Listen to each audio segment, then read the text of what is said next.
So our next lesson is yin and yang.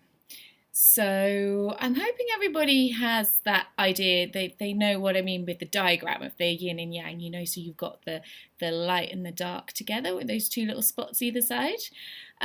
So that's your yin and yang symbol. Now, yin yang theory is kind of based around how everything kind of interconnects with each other. Everything's kind of interdependent on each other. It's kind of a standalone theory in itself, but we also look at it in Chinese medicine too. So yin and yang is really the basis. So you've got your jing that feeds into your yin and yang and kind of defines how much yin yang energy that you have. So then you kind of look at how much yin and yang they have and if that yin and yang is in balance. So yin from a Chinese medical point of view is your kind of cooling, calming energy. That's your kind of sleepy time energy, and yang is your get up and go energy. So that's the stuff that kind of really gets you up in the morning and gets you working, gives you that energy during the day. So if you've got a patient who is really struggling at nighttime to sleep, they're getting hot flushes, and they're just super awake at nighttime, that means that they're deficient in yin, they're deficient in that calming energy. So you're getting those hot, kind of more yangy symptoms coming in because the yang is kind of able to have a little party on its own. The yin isn't there to kind of anchor it and keep the yang at bay.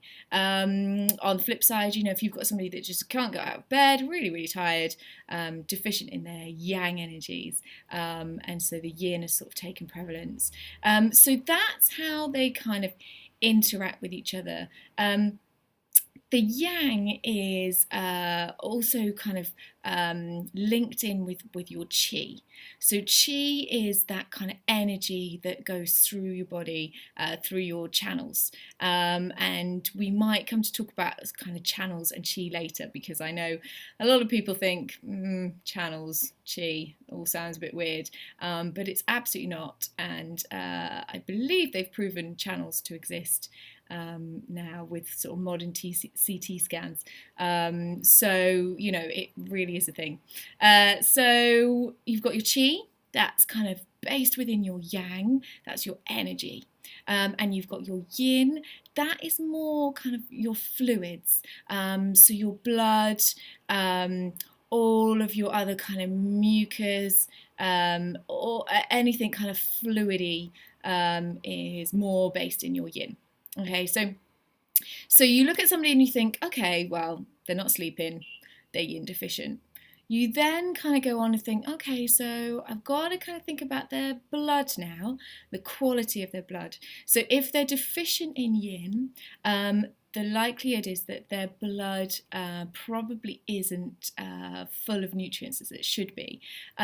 So that then leads you on to kind of questioning some other parts of their kind of health to see, which bits they're really struggling in. So for an acupuncturist, there are some very obvious clues that will make us decide whether they're yin or yang deficient, and that really is kind of key stage one in terms of diagnosing somebody. So this is kind of the absolute basics. But if we're then thinking, okay, that patient is deficient in yin, how do we get that back? Because we can't put more yin in. Once you have worked through that energy, there is absolutely no way of getting that back. So this is why I talk to my patients so much about the importance of sleep. Because that's really how you're able to kind of keep that energy in abundance. Overworking, over exercise, kind of really burning the candle, that depletes your yin energy. So you just really need to make sure that you look after it. Those patients that I put the needles in and I leave them for sort of 20 minutes and I say, just meditate or just chill out, go to sleep, do what you like. They really can't cope with it. And you should be able to switch off and really engage that yin, when you want to relax. So for those people who say, I really can't relax, you're the people that really need to relax because your yin is really deficient and you need to look after it.